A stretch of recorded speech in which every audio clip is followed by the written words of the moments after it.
information on the table in terms of how this can be done. But a trainee Southport really does give so much benefit to the Gold Coast. First of all, it gives us an entitlement to get public service sector jobs of between 50,000 to 70,000 people that we don't have now. Now that public service sector that we don't have, because we're very much a small business town, provides a great benefit to being able to even out the Gold Coast economy, especially during hard times. But more importantly, it gives us an opportunity to do something for tourism that we just don't have. Now, I understand that the Gold Coast is just not really attracting the luxury traveller from Asia, and it's a huge market for us. The way in which we get people from the Brisbane or the Coolangatta airport to their destination is really quite well below standard what happens in Singapore and Hong Kong. So I see that as a very critical part in terms of economy. More importantly, as far as the whole council goes, I'm extremely disappointed in the way this council functions. I've had 2.5 years of being up close and personal with them, fighting them over tiddlers, and I just find the council does not really understand the needs of business, and generally basically takes a confrontation approach. So if I'm successful in becoming mayor, I will probably be the absolute worst nightmare for the senior bureaucrats, because I make no apologies, I'm out for serious reform. The only way that can be done is what I'm used to in the corporate world. And I'm the only candidate standing here today who has a corporate background.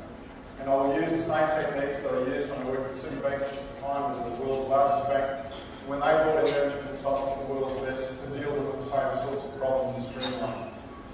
When you look at this council and you look at their operating budget, if you take a per capita average between the Sunshine Coast and Brisbane, Gold Coast, it costs $271 million more per year to run. Yes, that definitely indicates that we have a problem in the way this council operates. So my first focus will be the council. Thank you very much. I'll give you an indication of time. A light will flash at the 2 minutes in. Go. I think that's code for keep it clear and succinctly short.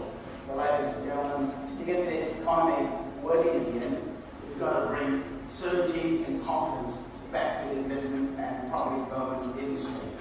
Money and people are portable. There's something wrong when money is portable and people are moving off the Gold Coast to nearby council. We've got to stop that. We've got to put out the local plan. And how do we do that?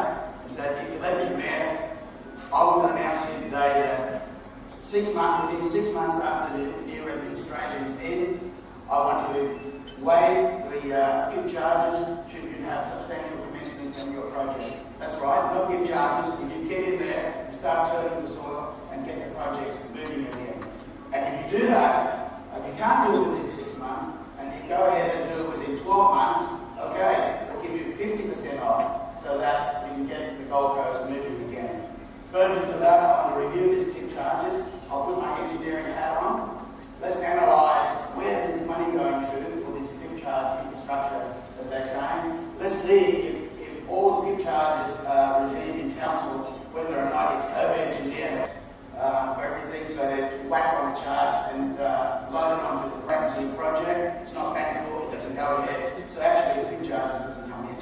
So ladies and gentlemen, I will do hard, make sure the PIP charges will be low under myself, under my administration, but immediately, no PIP charges for 6 months, and then 50% for 12 months should you get the project moving again. Thank you.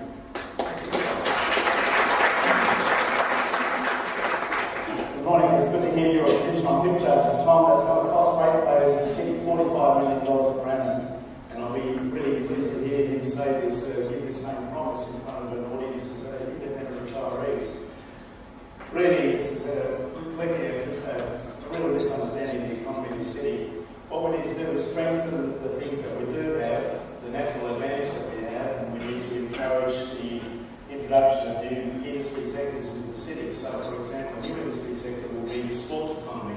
Obviously, about 6 years and 2 weeks away, and it is off the distance. But the sports economy is massive. The sports economy around the world is just an enormous thing that we can tap into now. We can present ourselves as the centre of sports for the whole of the nation, where people come to sports camps, sports nutrition, sports health, sports biology, all of those things that are related to sport are high-end jobs, provide a good connection with our education sector as well, and really distinguish us as a place where, from all of the nation, and from the Pacific nations and Southeast Asia, will be attracting people to involve in the sports industry.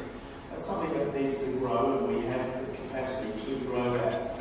More immediately, though, we really need to look at the advantages and the opportunities we have. So, Live, for example, this is under construction. It will be operational by 2014. What we're going to do is sit on our hands. We need to really engage, the council needs to engage with the business community and make sure that we get the maximum opportunity out of this amazing investment boost in our city. It's almost $2 billion worth of investment now. We've got the University Hospital and other infrastructure being built along that corridor.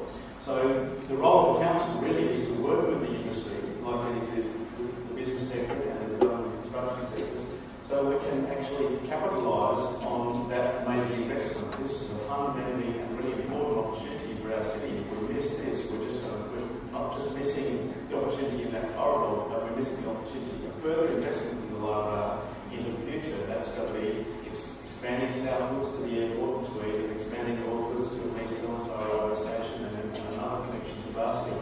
This kind of transportation infrastructure is critical for the transformation and the growth of the city. And we don't get it right, we blow a big chance. So that, in the very short term, is something that we must address collectively and very deliberately. We've got the education sector in the city, some magnificent universities, fantastic courses, but we have a very low rate of involvement of young people.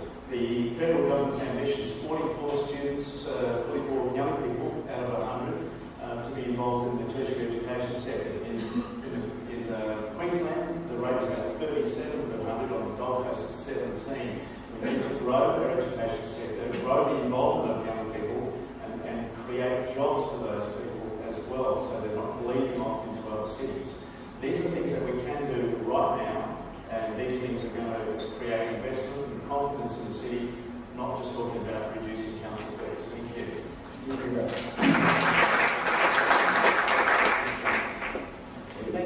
Thank you very much. Ladies and gentlemen, I guess being the second last speaker, you also get a chance to respond to some of the points that are being raised.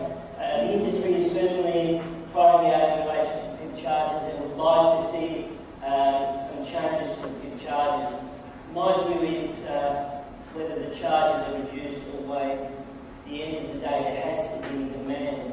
There has to be demand for new buildings before the industry will start building new product. In terms of the charges, it has to be fair. It has to be fair for the industry, it's got to be fair for the community, and it's also going to be, has to be fair with appropriate government funding as well. So it really is all about partnerships. But coming back to the issue of demand, we can increase the demand if we start supporting small business. We need to support small business so that they can maintain people into a job. We need to support the existing industries, and we need to make sure that we encourage new industries so that they can also create job opportunities in the city. In terms of the city image and how that impacts on our economy, that is absolutely crucial. And I've said from the outset that my view is that the city image has to be clean and law and order has to be a top priority. No major investors will come to the city whilst the city has this negative perception.